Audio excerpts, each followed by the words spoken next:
Chers auditeurs, bonjour, bienvenue à ce quatrième épisode de la deuxième saison du balado L'État du monde. Toujours en ma compagnie, Jocelyn Coulon. Jocelyn, ça va bien? Très bien, très bien. T'as l'air enrhumé ou grippé, là. Ouais, une petite grippe, là. Peut-être un COVID, là. Je sais pas, là. Je, je devrais y survivre. Mais ça va être OK. une journée un peu, c'est ça. Une journée au lit avec quelques médicaments pour essayer de se donner un peu d'énergie. Puis comme je te disais avant le début de l'enregistrement, je donne un cours aujourd'hui de 50 minutes. J'ai fait la comparaison avec quelqu'un au bureau, puis il a trouvé ça très drôle. J'ai dit, j'ai fait un Boris Elstine de moi-même. Dans les années 90, Elstine, quand il était pas sous, il était victime de crise cardiaque, donc il passait l'essentiel de son temps à l'hôpital, mais il fallait quand même qu'il fasse des apparitions publiques une fois de temps en temps. Fait que les médecins, ils réussissaient à le booster de je sais pas trop quoi pour qu'il soit capable de se tenir debout pendant au moins 1 heure. Bon. Euh, c'est ce que Bon. j'ai réussi à faire aujourd'hui, là. Comme Eh je l'avais ben, dit, là. To pull a Elston. Bon, écoute, aujourd'hui, on va commencer par discuter de probablement l'événement international de la semaine, là, l'assassinat de Charlie Kirk aux États-Unis. Puis, dans la deuxième partie, on va discuter aussi des drones russes abattus dans l'espace aérien polonais. ouais. Puis, on en avait aussi parlé la semaine passée, là. Le gouvernement français se destinait à une défaite devant l'Assemblée nationale. Ça s'est produit Mm. lundi dernier. Donc, la France a perdu François Bayrou comme premier ministre et Emmanuel Macron en a nommé un autre. Donc, on va se poser la question si ce nouveau premier ministre-là, M. Lecornu, va être en mesure de rester au pouvoir pendant plus que quelques semaines ou si il va être confronté au même destin politique que son Ah oui, prédécesseur. oui. Bon, ben écoute, l'assassinat de Charlie Kirk, écoute, c'est pour les gens qui ont vu les images, là, c'était très, très, très graphique, très traumatisant. Écoute, Ça a rappelé la tentative contre Trump pendant la Trump, campagne électorale, donc devant un grand public rassemblé en train de l'écouter. puis c'est à peu près le même pattern, hein. Dans le cas Ouais. de Trump, c'est un tireur d'élite sur un toit. Là, ce qui semble être le cas là, dans ce cas-ci, c'est un autre tireur d'élite sur un toit qui se trouve à peu près de la mémoire, ce que j'ai lu, 150 mètres. Donc, on ne sait pas en ce moment. Bon, à ce qui paraît, au moment où on se parle, Donald Trump a annoncé qu'un suspect a été arrêté. Bon, est-ce que c'est véritablement le suspect qui a commis le meurtre ou les policiers vont un petit peu à la pêche? On ne le sait pas, mais en tout cas, dans les dernières 24 heures, on a vu des images là, du suspect circuler. Donc, il y a des vidéos de surveillance sur le campus d'une université en Utah où l'incident s'est produit, qui ont capté des images. Et puis, ce que des gens ont mis aussi en ligne, ils ont mis en comparaison deux images. Donc, les images du type avec la casquette et les lunettes de soleil au visage, mais aussi il y a quelques jours. Parce que Charlie Kirk faisait des événements où c'était, en anglais, c'était Prove me wrong. Donc, Ouais. il s'engageait dans des débats avec des gens. Donc, prouvez-moi que j'ai tort. Et puis, il y a quelques jours, il y a un type qui était engagé dans une conversation avec lui. Et les gens mettent côte à côte les deux images. Et puis, honnêtement, Oh, ça semble être le même individu. Donc, si c'est le cas, il là, le suivait. oh, il l'a suivi, puis c'était clairement prémédité. Puis on sait que Ouais. Trump a annoncé qu'il allait requérir la peine de mort. Mais de toute façon, si ça devient un crime fédéral ou non, ça ne change rien parce que le crime ayant été commis en Utah, la peine de mort continue à s'appliquer dans l'État. Ouais. Donc, c'est ce qu'il a réclamé. C'est ce qu'il a aussi réclamé pour, vous avez vu aussi dans l'autobus en Caroline du Nord, l'individu qui a poignardé une jeune fille Une ukrainienne. Ukrainienne. Donc, encore une fois, Donald Trump a réclamé la peine de mort pour l'individu. Euh, donc, on est vraiment, les États-Unis sont vraiment engagés dans une spirale de violence. spirale de violence tout court, mais aussi la dimension, la violence politique, qui Hmm. est, c'est vraiment quelque chose d'extrêmement préoccupant. Donc, on l'a dit, tentative d'assassinat contre Trump l'été dernier. Maintenant, en ce cas-ci, il y a aussi d'autres tentatives d'assassinat dans le passé, mais bon, il faut toujours faire la juste part des choses, puis se dire, est-ce que c'est vraiment des tentatives d'assassinat qui sont politiquement motivées ou on n'a pas des fois affaire à des déséquilibrés mentaux? Vous vous Mhm. souviendrez, à peu près une dizaine d'années de ça, une représentante de l'Arizona, lors d'un Ouais, événement public, un individu lui avait tiré une balle dans la tête, elle avait survécu. Donc ouais, là, dans ce cas-ci, c'était pas très clair si le geste était politiquement motivé ou non, mais là, clairement, dans le cas de Trump et de Charlie Kirk, c'était des crimes politiquement motivés. Puis ça, ben, c'est comme si ça renvoie les États-Unis dans la spirale de violence politique qu'ils ont connue dans les années 60 et 70. hmm. Bon, tout a commencé avec JFK en Voilà, John novembre, Kennedy, ouais. en novembre 63. Ensuite, c'était en 68, l'assassinat de Martin Luther King Et en- Robert Kennedy, et Robert Kennedy aussi en 68. ouais, Vous avez de mémoire, je pense que c'est en 1972, le type était gouverneur de l'Alabama, il se présentait à l'élection présidentielle. George Wallace, George Wallace, un rallye politique qui s'est fait tirer dessus. Il n'est pas mort, mais il s'est retrouvé en ouais, fauteuil roulant pour le reste de ses jours. Malcolm X aussi, ouais, l'activiste, ouais, activiste, qui avait aussi été assassiné dans les années 60. Donc, c'est l'espèce de polarisation politique dans les années 60 aux États-Unis autour de la question raciale. ouais, Là, aujourd'hui, c'est un autre type de polarisation politique on va dire ça, entre la gauche et la droite. Mais là, vraiment, les gens ont, au lieu de débattre et de régler ces questions-là par la voie des urnes démocratiquement, ils, ils règlent la question par le mais, du second amendement. Ça mais augure bon pour l'avenir. c'est la rhétorique politique aussi. À chaque fois qu'on prononce un discours, c'est comme s'il fallait en mettre une couche supplémentaire pour dénoncer l'autre. Finalement, on ne reconnaît plus l'autre comme un égal dans le discours politique. Ça, c'est plus un adversaire, ça devient un ennemi à abattre. C'est un ennemi à éliminer. Avant, on l'éliminait politiquement. Maintenant, on veut l'éliminer physiquement. Et les politiciens, que ce soit Donald Trump ou d'autres à gauche, qui versent de l'huile sur le feu constamment dans les discours politiques, qui en rajoutent, et, euh, et ben, ça dégrade l'atmosphère et ça incite ceux qui sont plus fragiles intellectuellement, mentalement, à passer à l'action, puisqu'ils se disent, finalement, mon chef ou ma chef veut m'entraîner sur ce terrain-là. Et puis peut-être que pour régler la question, il faut abattre l'ennemi, il faut Ouais. l'éliminer physiquement. Et donc, quand est-ce qu'on met le haut-là à ça? J'ai apprécié, par exemple, les discours où on demandait à chaque politicien de tone down the rhetoric, comme on dit, Oui, oui. parce que, parce que ça n'a plus de bon sens, là. Non, puis C'est l'exemple vient de haut. Alors, oui, mais puis, tu sais, faut saluer ce que Barack Obama a mis sur les réseaux sociaux. Il ouais, a lancé un appel au calme. La même chose pour Joe Biden, Nancy Pelosi aussi, là, donc aussi avec sa résidence avait été, il y a eu une intrusion, ouais, une invasion de domicile. Bon, encore une fois, est-ce que le geste était politiquement motivé ou c'était pas plutôt un déséquilibré qui avait pénétré dans sa résidence à elle et à son mari à San Francisco? Mais bon, tu sais, ces gens-là ont. Mais maintenant, c'est une chose de mettre ces choses-là sur les réseaux sociaux, des belles phrases comme ça, mais encore faut-il que ça finisse par se répercuter dans le discours politique de tous les jours, là. Puis c'est ce qu'on va devoir voir au cours des prochains jours, des prochaines semaines, des prochains ouais, mois. Parce que c'est sûr que des gestes comme ça va entraîner des répercussions. Maintenant, il y a des gens du côté républicain qui vont faire la même chose à l'encontre de certains politiciens ou des figures de proue du mouvement démocrate. Puis, ouais. Ben, euh, on le voit déjà dans les commentaires des podcasteurs de droite ou d'extrême droite là, qui sont en train de dire qu'il faut quasiment se venger.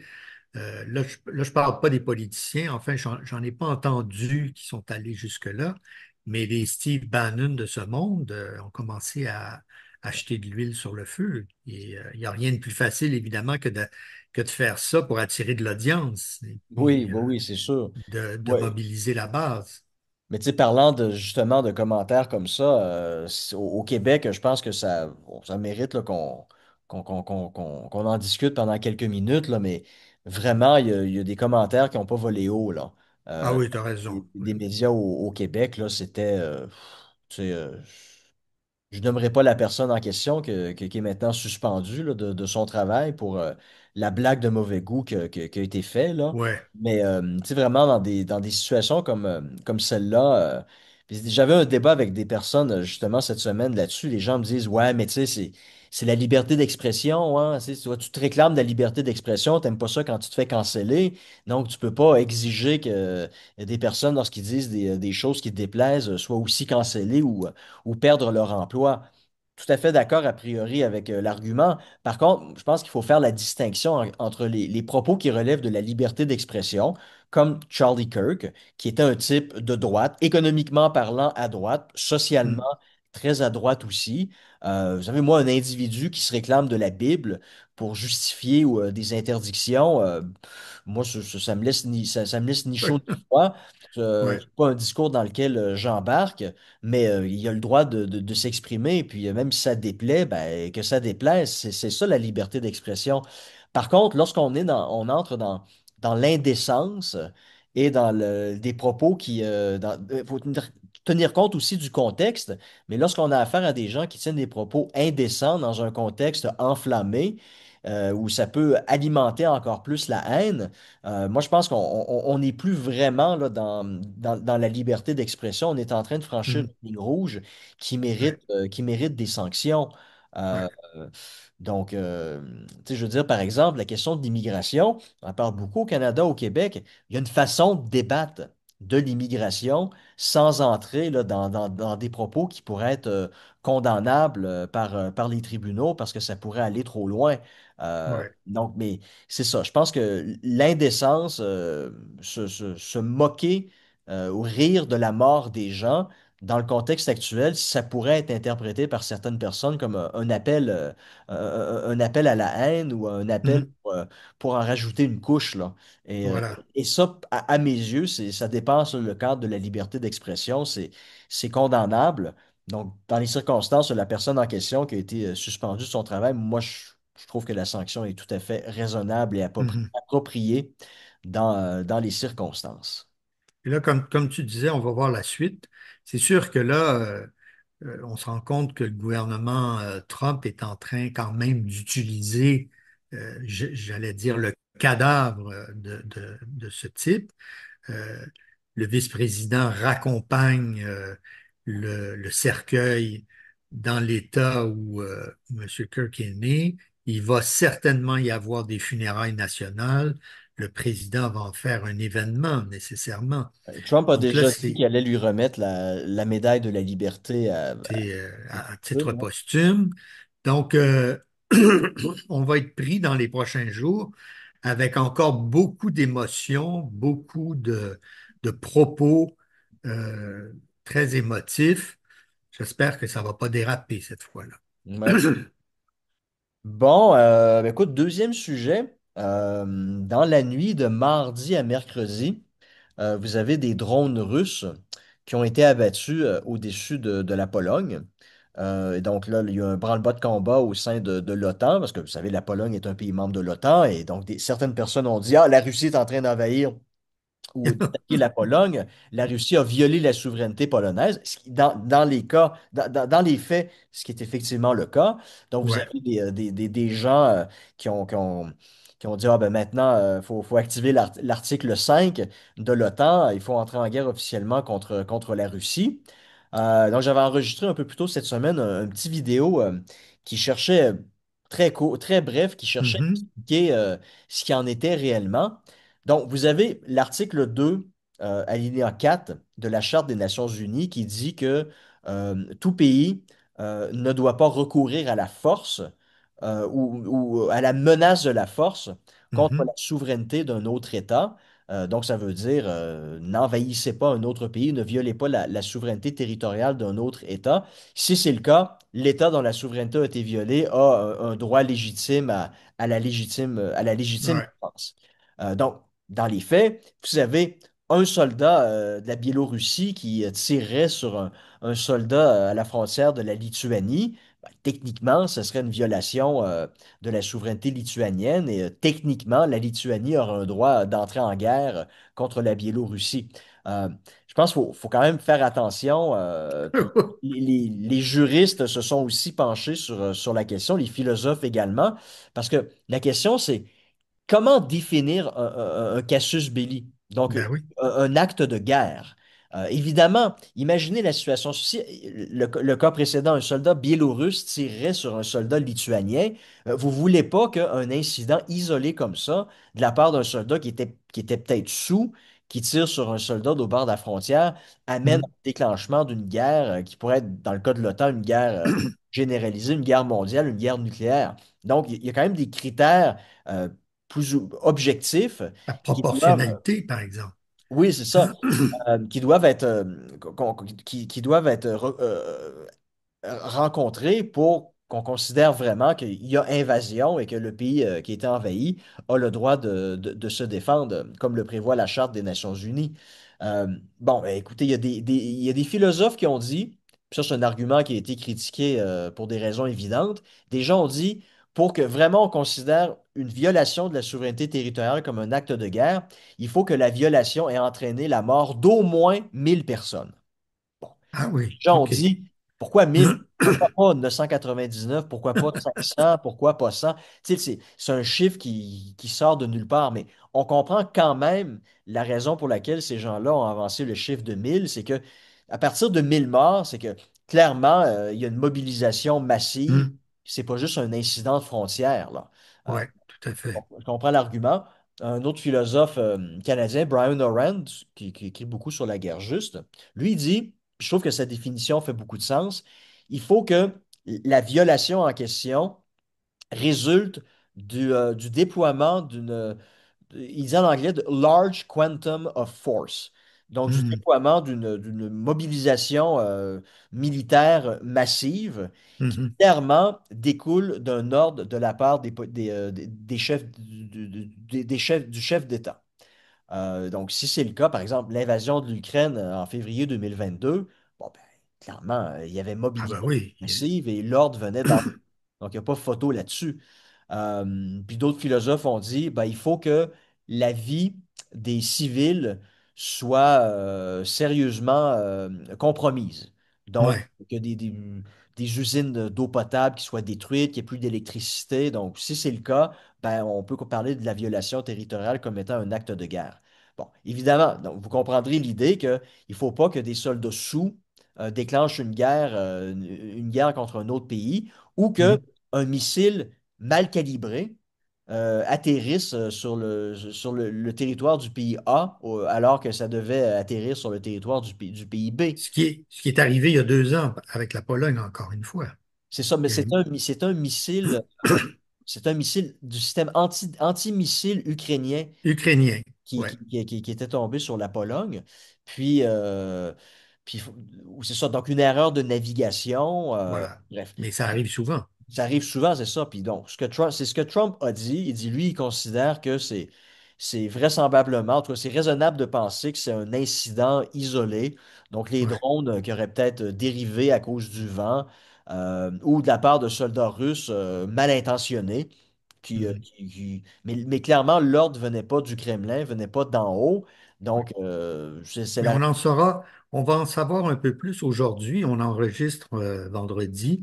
Le Conseil de sécurité des Nations Unies va se réunir aujourd'hui pour débattre de cette question-là. Donc, peut-être si on peut avoir des preuves, savoir exactement combien de drones en question ont Ouais, survolé le territoire polonais, ont été abattus. Mais ouais. bon, il y aura pas l'OTAN n'entrera pas en guerre cette semaine contre la Russie parce que Non. je veux dire, la nature de la violation ne rencontre pas le critère minimal pour que ce soit raisonnablement considéré comme un acte de guerre.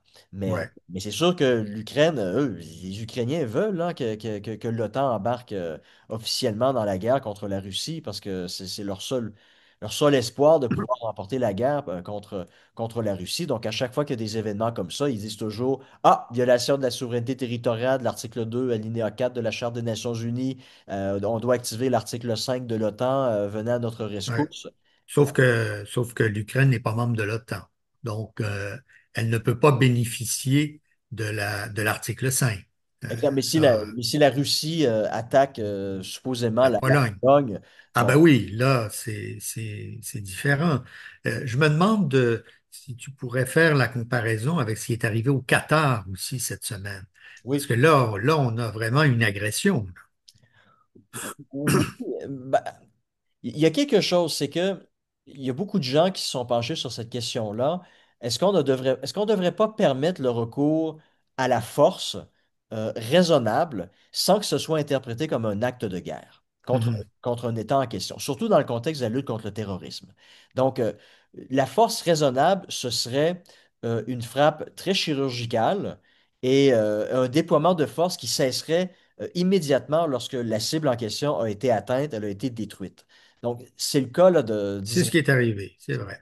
C'est ce qu'Israël a fait au Qatar. Donc, ils ont ciblé des dirigeants du Hamas là où ils habitaient. Et puis, lorsque l'objectif a été atteint, ça a cessé, là. Donc, ce déploiement de force très, très, très limité et qui est Mhm. très chirurgical renvoie aussi le message que Israël compte pas demain matin envahir le Qatar. Parce que Non. clairement, l'objectif était autre. C'était d'éliminer des terroristes, des dirigeants du Hamas. Donc, il y a un vaste débat dans la littérature depuis les 25 dernières années, en fait, depuis les 24 dernières années, depuis les événements du 11 septembre, où on se dit, tu sais, pour lutter contre le terrorisme, à quelque part, si le déploiement de la force va toujours systématiquement être interprété comme un acte de guerre, ben, les pays vont être frileux à l'utiliser. Mhm. Ça va faire en sorte que les groupes terroristes vont pouvoir se renforcer et mener des attaques à grand déploiement contre Israël, les États-Unis ou n'importe quel autre pays. Et lorsque ça se produit,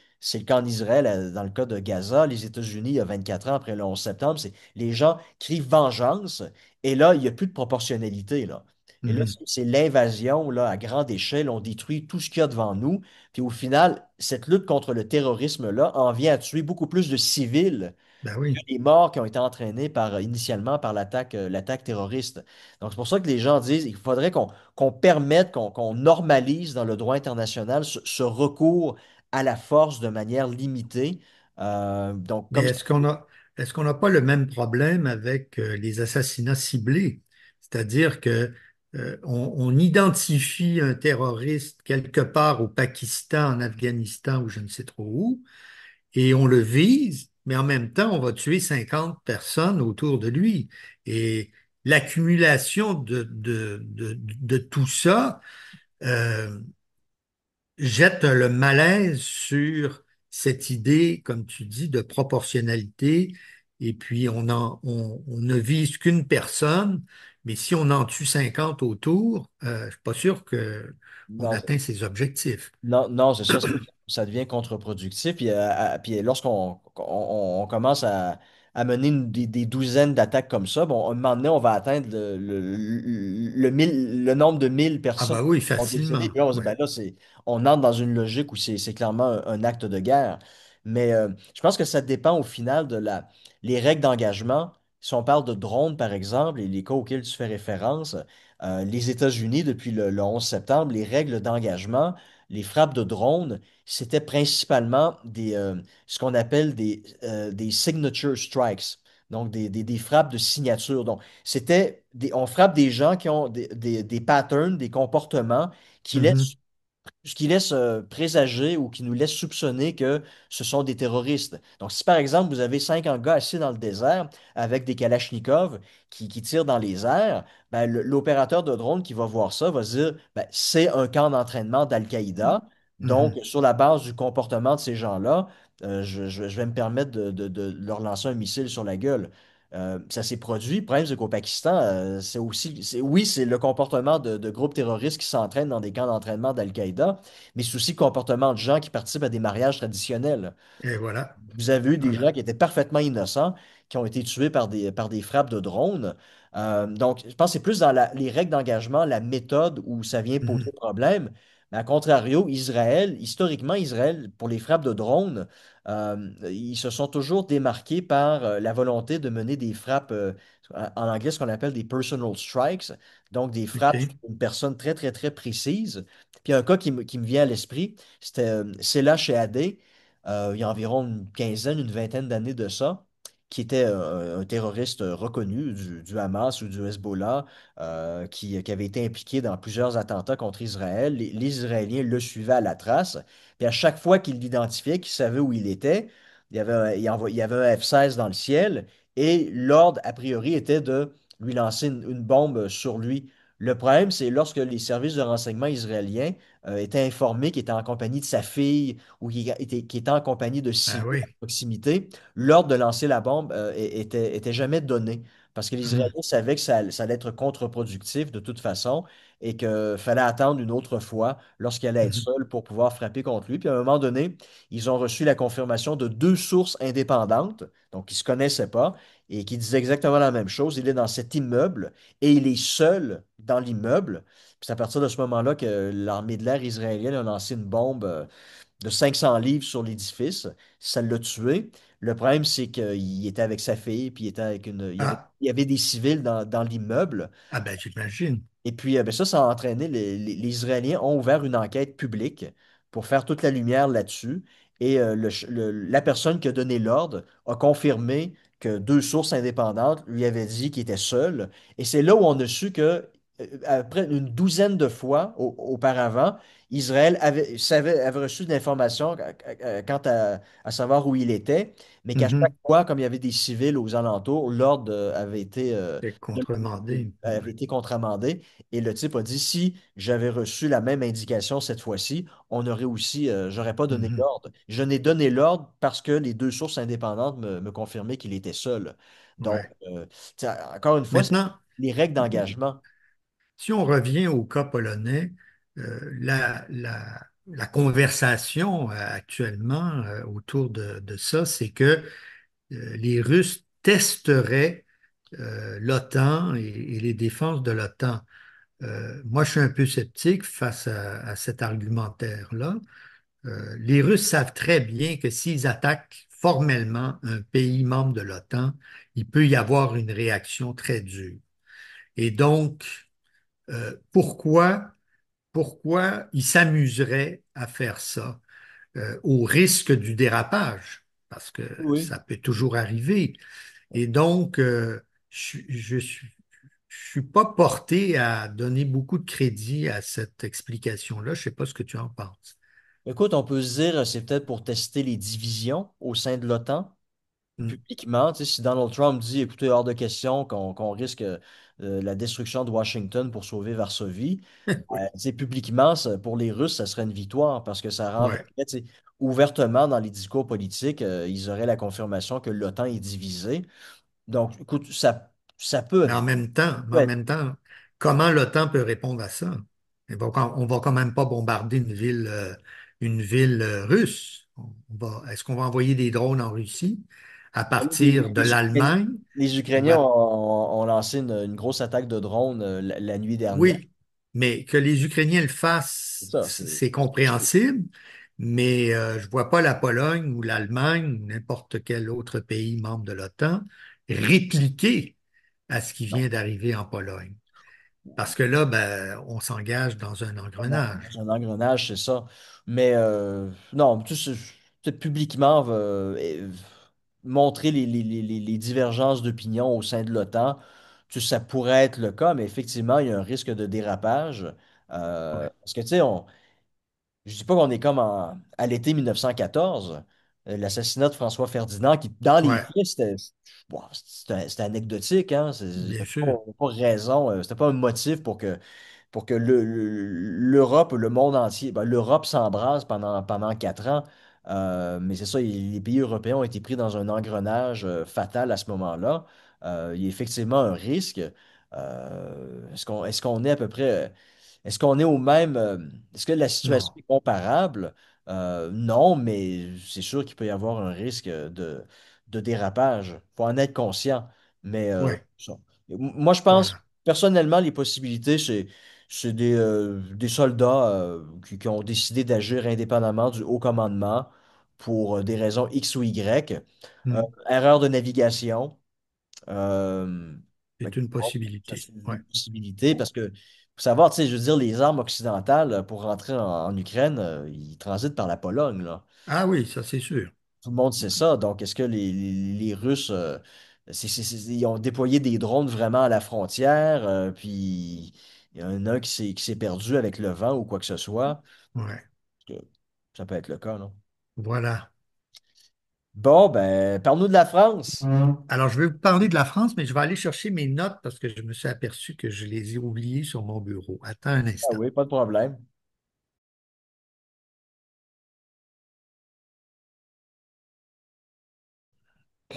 Alors oui, il y a eu des développements en France comme tu pouvais l'imaginer. Donc, la semaine dernière, lundi, il y avait un premier ministre et puis lundi soir, il n'y en avait plus. Et mardi, le président de la République a finalement nommé quelqu'un d'autre.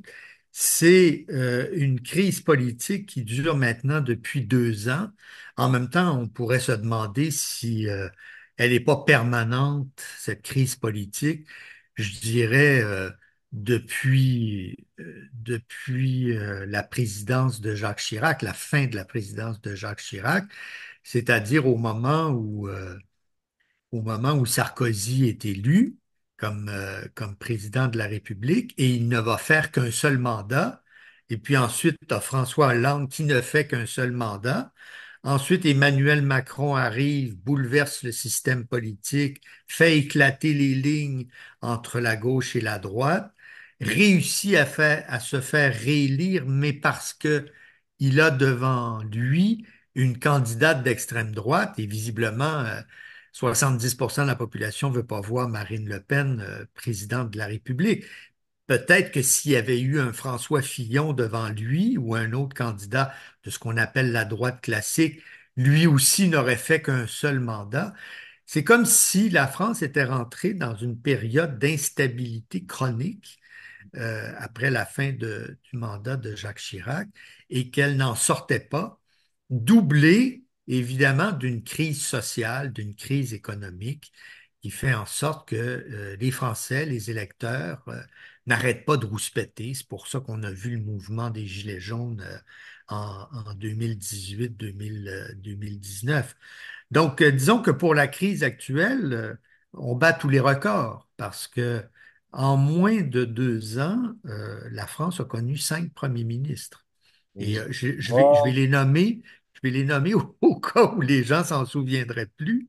Mais au début 2004, il y avait Élisabeth Borne, qui était première c'était ministre. un an et 7 mois, quelque chose comme Oui, alors, presque 2 ans. ça. Oui. Et puis ensuite, Gabriel Attal, qui a fait 8 mois comme Premier ministre, remplacé par Michel Barnier, qui a fait 4 mois. Et ensuite, Bayrou arrive le 5 décembre et puis est tombé il y a quelques jours. Et là, c'est Sébastien Lecornu, un homme qui est pratiquement inconnu chez les Français, connu dans la classe politique parce que Oui. C'est le ministre il des est Armées.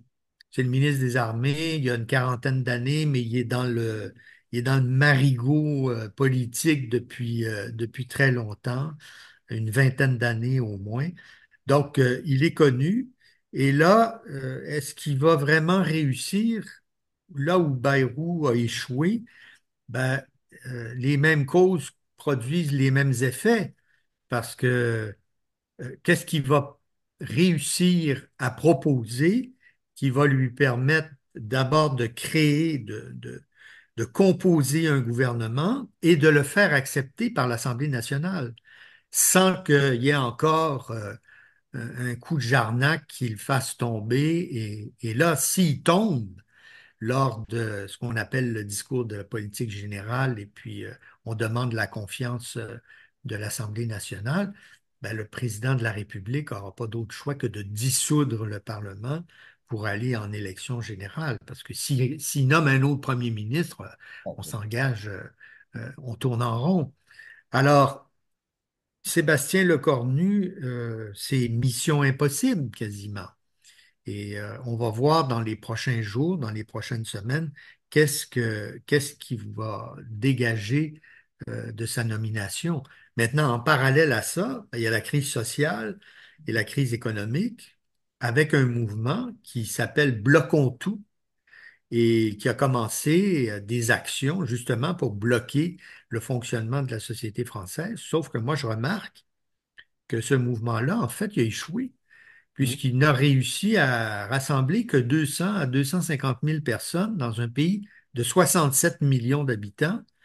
Et franchement, c'est encore pire que le mouvement des Gilets jaunes, qui lui avait quand même réussi à mobiliser Oui. pas mal de gens, pas mal de sympathie, qui a duré pendant plusieurs mois jusqu'à ce que le gouvernement finalement lâche euh, 15 milliards de dollars pour acheter, 15 milliards d'euros pour acheter la paix sociale en augmentant ceci, en réduisant cela. Parce que les, euh, les Gilets jaunes avaient des revendications très terre à terre. Moi, Le j'ai prix de pu l'essence, par exemple. exactement, c'était l'exemple qui me venait à l'esprit.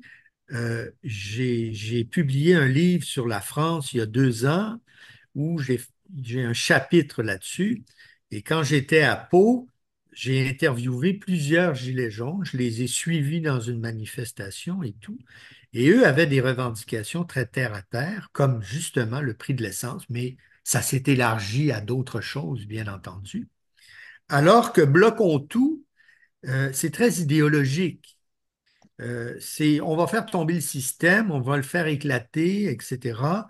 Il n'y a pas de, en tout cas, j'ai pas vu, moi, de revendications très concrètes, à part, on veut pas abolir nos 2 journées de congé, là. C'est à se demander si, franchement, les Français, des fois, ils pensent aussi à leur pays plutôt qu'à leur propre situation. Mais enfin. Mais, Donc, le bloc on tout, pour l'instant, ça marche pas. Il va y avoir une autre manifestation le 18 septembre, donc la semaine prochaine. On va voir si là, il y aura une autre mobilisation, quelle va être son ampleur. Mais voilà, on est rentré dans cette triple crise. mais le mouvement Bloquons tout, je pense pas que c'est un mouvement qui est instrumentalisé par la France insoumise. C'est la Ah, France tout à fait. C'est pour ça que je insoumise. disais que c'est très idéologique, hein. Oui, voilà. Mais tu sais, écoute, je sais pas ce qui va se produire, hein. Si, c'est sûr. Moi, j'ai l'impression que le gouvernement Lecornu va tomber assez rapidement. Les mêmes causes vont produire les mêmes effets et ça va laisser. Il va y avoir deux possibilités. Ça va être une autre dissolution de l'Assemblée nationale. Et là, il va falloir voir est-ce que les partis de gauche vont s'associer ensemble, comme ça avait Ouais, été le cas l'année dernière, pour sauver les meubles. Là, ça semble pas être le cas. La France insoumise semble plus vouloir faire de coalition avec le Parti socialiste et ouais, les écologistes. Donc, si c'est le cas, ça pourrait être, ouvrir un boulevard pour le Rassemblement le national pour national. faire élire une majorité de députés. Est-ce qu'il va y avoir aussi un front républicain au deuxième tour? Donc, si vous avez un candidat du C'était produit l'année dernière. c'est ça. Donc, allez, l'année dernière, si vous aviez un candidat du Rassemblement national qui était opposé à un candidat des Républicains, donc les partis les candidats les partis de gauche appuyaient Reportaient massivement, leur voix. apportaient leur Ouais, voix vers les Républicains, même si ils sont étaient à l'opposé du spectre idéologique. Et c'est ce qui a privé le Rassemblement national d'une majorité tout de à fait. députés à l'Assemblée nationale, même si en termes de suffrage, c'est le parti qui avait obtenu Le plus, ouais. plus de voix. Il va falloir voir si ça va se produire. Mais à quelque part, on en est peut-être même rendu à souhaiter que ça ne se produise pas, qu'il n'y ait pas d'union de la gauche, qu'il n'y ait pas de front républicain au deuxième tour, pour que le Rassemblement national fasse élire une majorité de députés et qui gouverne. Et peut-être que Macron, les gens devraient peut-être commencer à se poser la question, en réalité, ils seront pas en mesure de faire mieux que les autres. Ça va être un Voilà. parti comme les autres. Donc, donnez-leur la possibilité de gouverner, ne Et serait-ce de que se 6 planter, mois, un an, et ils vont se planter comme tous les autres. Et là, leurs électeurs vont se dire, bon, ben finalement, ils sont pas mieux que les autres. Puis le voilà. parti pourrait perdre là, sa popularité en l'espace de quelques mois parce que, inévitablement, vous regardez Jordan Bardella, qui est Ça n'a pas de bon sens. mais je veux dire, est-ce qu'il a déjà travaillé dans sa vie, à Ouais, part attaché politique? ouais, Je veux dire, s'imaginer qu'une personne comme celle-là puisse gouverner la France dans savoir toutes les subtilités de l'appareil de l'administration ouais, publique.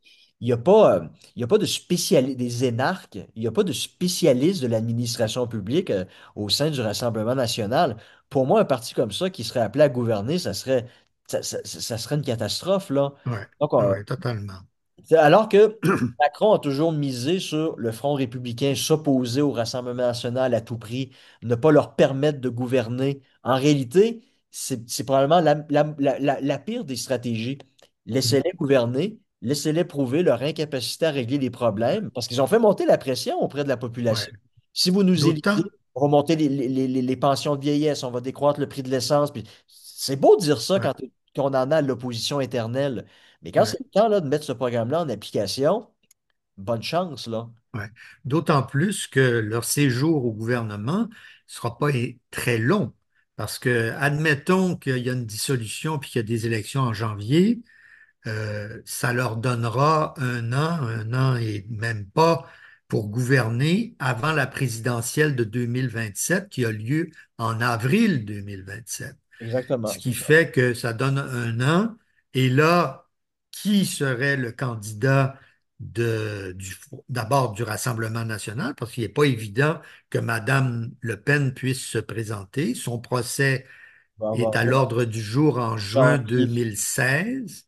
euh, janvier, février, les auditions, janvier, C'est février peut-être, oui, c'est 26. peut-être les auditions. En tout cas, La décision elle, est attendue, c'est ça, en mi-juin 2026. Ouais. voilà. Donc, elle peut être encore incapable de se présenter. Ça sera Bardella qui va se présenter face à une personnalité plus sérieuse. C'est un peu comme ici, là. Je veux pas faire de la comparaison à 5 sous, mais enfin, vous aviez Poilievre contre Mark Carney. Mark Carney, 2 fois gouverneur de Banque centrale avec tout un pedigree, et puis l'autre en face, qu'est-ce qu'il a fait pendant toute sa vie? Alors, Par contre, je pense que les, le bilan Carney depuis son élection est pas oui, oui, mais quand nécessairement même, je satisfaisant. pense Oui, que attends, les libéraux partaient de 14%. Ils ont ah non, renversé ah oui, ça. c'est ça, pour la victoire, Ils oui. ont obtenu 41% des Oui. voix parce qu'ils présentaient quelqu'un qui avait de l'allure. Quand Mm. il parlait, il n'était pas un énervé. Et alors que Poilievre, il n'avait pas l'air de comprendre ce qui se passait. Il était collé sur Trump jusqu'à temps que quelqu'un lui dise décolle-toi de là parce que ça va être le naufrage. Et il a même réussi à perdre dans son comté. Alors, il faut le faire, là. Il faut Ouais. le faire. Mais Donc, mais moi, je pense que ça peut être la première des possibilités, une dissolution de l'Assemblée nationale, de nouvelles élections, et puis laisser le Rassemblement national gagner, laisser-les gouverner. Ou sinon, ben, l'autre possibilité, qui serait une solution gaullienne, c'est la démission d'Emmanuel Macron pour provoquer une élection présidentielle anticipée dans l'espoir que ça débloque, ça puisse débloquer la situation. Mais bon, moi, est-ce j'ai que pas ça serait le l'impression. cas? Parce que qui pourrait l'emporter dans le cas? Mettons qu'il y a une présidentielle en ce moment en France. Le candidat du bloc central macroniste, ce serait Édouard Philippe, l'ancien premier Oui. ministre. Mais bon, est-ce que les gens seraient excités à l'idée de voter pour lui? On peut en douter. Moi, je pense que Ben, vous auriez Dominique de Villepin, qui est très, très, très présent dans l'espace oui, politique oui, oui, français, tout qui à se fait. présente comme la figure gaullienne, qui pourrait peut-être causer une Une surprise. surprise. Mais est-ce que les Français seraient prêts à se rallier derrière, par exemple, Dominique de Villepin s'il remportait une présidentielle anticipée et Ouais. donner la chance Et tu as aux... Jean-Luc Mélenchon, quand même, le ténor, Oui, le ben, tribun. le tribun, mais son chien est mort, là, je pense, là. Oui, je pense que. Euh, Quoique, avec les politiciens, il ne faut jamais dire ça, hein. Il y en a non, qui ressuscitent. c'est sûr.